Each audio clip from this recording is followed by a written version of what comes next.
ভারতীয় ক্রিকেটপ্রেমীদের জন্য বর্তমানে এক কঠিন সময় চলছে। আইপিএল বন্ধ হয়ে যাওয়ার পাশাপাশি ভারতীয় বিমানবন্দরগুলোর কার্যক্রমও স্থগিত হয়ে গেছে, যার ফলে বিমান চলাচল বন্ধ হয়ে গেছে। এই পরিস্থিতি ভারতের ক্রিকেট এবং সাধারণ যাত্রীদের জন্য বড় একটি সমস্যার সৃষ্টি করেছে।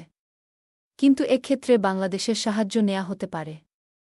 বাংলাদেশের ক্রিকেট স্টেডিয়ামগুলো এবং বিমানবন্দরগুলোর অবস্থা বর্তমানে ভালো এবং বাংলাদেশের পক্ষ থেকে সাহায্যের হাত বাড়ানো হতে পারে। প্রথমত, বাংলাদেশে আইপিএল ম্যাচগুলো আয়োজনের বিষয়টি বিবেচনা করা যেতে পারে।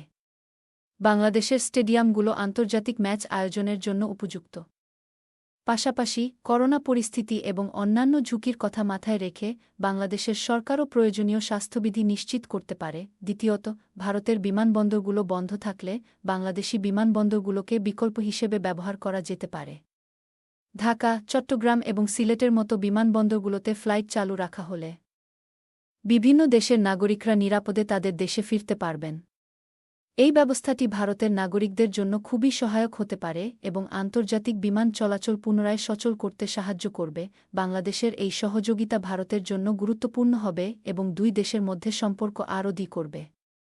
মানবিক সহায়তা ও পারস্পরিক সহযোগিতার মাধ্যমে এই কঠিন পরিস্থিতি কাটিয়ে ওঠা সম্ভব।